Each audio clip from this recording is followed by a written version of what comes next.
Hello everyone, নমস্কার। আমি সুদেশনা, আমি একজন নিউট্রিশনিস্ট এবং diet consultant. 14th November world diabetes day, এবং গোটা নভেম্বর মান্থটাই একটা ডায়াবেটিস অ্যাওয়ারনেস মান্থ হিসেবে আমরা পালন করে থাকি। তো ডায়াবেটিস যে ডিজিজটি, এটা একটি মেটাবলিক ডিসঅর্ডার, এবং এটার জন্য বিভিন্ন রকমের শারীরিক অন্যান্য প্রবলেম তৈরি হয়, যেমন বডির ইমিউনিটি কম হয়ে যায়, হার্ট, কিডনি, চোখ এবং নার্ভ এগুলো কিন্তু ড্যামেজ হতে শুরু করে যদি আনকন্ট্রোল ডায়াবেটিস হয়ে যায়। তো ডায়াবেটিস মানে কি না, খুব সহজভাবে বলতে গেলে যেটা বোঝায় সেটা হচ্ছে যে যদি ইনসুলিন হরমোন আমাদের যেটা প্যানক্রিয়াস থেকে উৎপন্ন হয়, সেটার যদি প্রোডাকশনটায় অসুবিধা হয় এক, আর দুই হচ্ছে যে যেটা প্রডিউস হচ্ছে ইনসুলিন সেটা ইউটিলাইজ হচ্ছে না। এই দুটো মেন কারণের জন্যই যেটা ব্লাড সুগার লেভেলটা যেটা অ্যাকচুয়ালি বাড়ে। তো ব্লাড সুগার বলতে মানে কি বোঝায়, সেটা হচ্ছে যে আমাদের যে ধরনের খাবার মানে কার্বোহাইড্রেট বেসড ফুডই আমরা মেনলি খাই। তো এই কার্বোহাইড্রেটের যেটা ডাইজেশনের পরে আলটিমেট প্রোডাক্ট সেটা হচ্ছে গ্লুকোজ। এই গ্লুকোজটা সেটা সেলে মানে আমাদের শরীরের প্রত্যেকটা সেলে অ্যাবজর্ব হওয়ার কথা, এবং সেই জায়গাটাতেই কাজ করে হচ্ছে ইনসুলিন হরমোনটা। তো এবারে ইনসুলিনের যদি ঘাটতি হয় কোনো সময়, তখন সেলে গ্লুকোজটা ঢুকতে পারছে না এবং সেটা ব্লাডে রয়ে যাচ্ছে। তো এর ফলেই ব্লাড সুগার লেভেলটা ইনক্রিজ করে। তো এটাই সহজ করে ডায়াবেটিস রোগটাকে আমরা বলে থাকি। তো এইবার ডায়াবেটিস মেনলি হচ্ছে কিছুটা তো জেনেটিক, আর কিছুটা লাইফস্টাইল ওরিয়েন্টেড।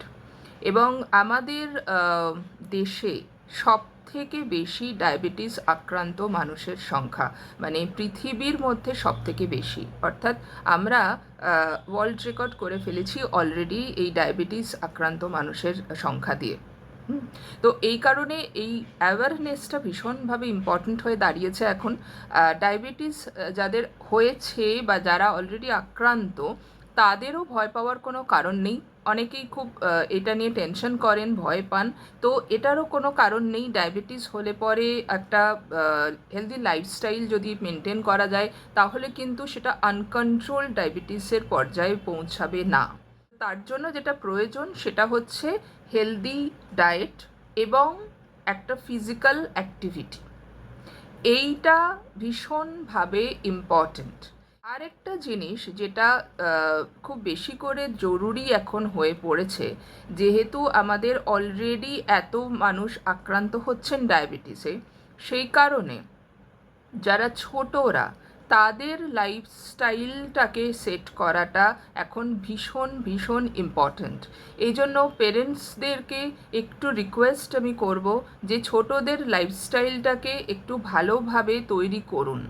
এমন নয় যে তাদের যারা সেই ফুড একটা কোনো খাবারে সে ভালোবাসে, সেই খাবারটা তাকে বঞ্চিত করে আপনি অন্য খাবার দিচ্ছেন, এরকমটা কিন্তু নয়।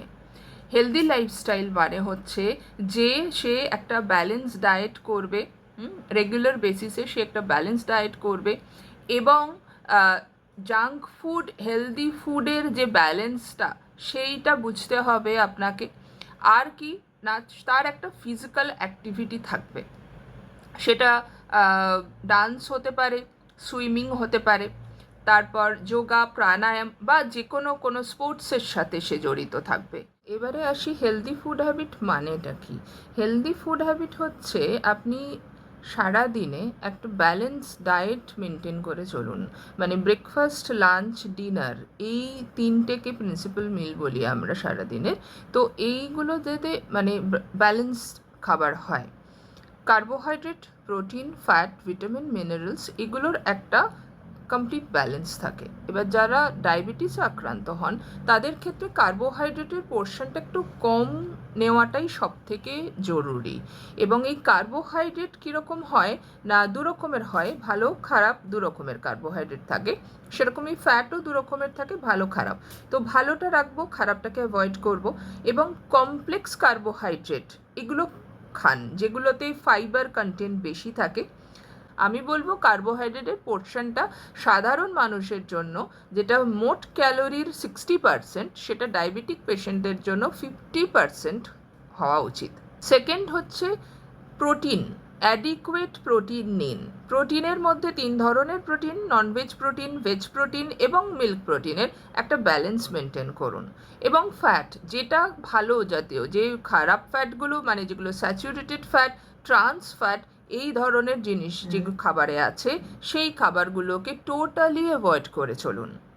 তাহলেই একটা সুষম আহার, ব্যালেন্স ডায়েট এবং হেলদি ডায়েট এটা মেনটেন করা সম্ভব হবে।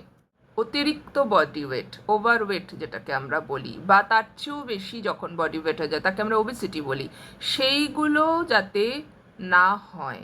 বাচ্চাদের ওবেসিটি কিন্তু এখন একটা বিশাল বড় সমস্যা ইন্ডিয়ার।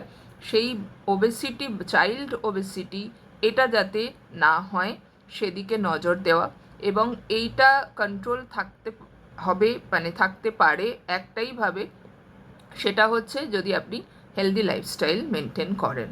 ঠিক আছে? তো এই অ্যাওয়ারনেসটার জন্যই আজকের এই ভিডিওটা করা। এবং 14th নভেম্বর হচ্ছে আমাদের চিলড্রেন্স ডে। সেজন্য প্রতিটা বাচ্চার শারীরিক এবং মানসিক হেলথ যাতে ভালো থাকে এবং তারা ভবিষ্যতে গিয়ে ডায়াবেটিসে আক্রান্ত না হয়, সেই দিকে আমাদের বড়দের, প্যারেন্টসদের খুব সচেতন থাকাটা ভীষণ ভীষণ জরুরি। সেই কারণে এখন থেকে বাচ্চাদের ফুড হ্যাবিট এবং একটা ফিজিক্যাল অ্যাক্টিভিটি তাদের এঙ্গেজ রাখুন, যাতে তারা ভবিষ্যতে একটা ভালো লাইফ লিড করতে পারে। Thank you. সবাই ভালো থাকবেন, খুশি থাকবেন।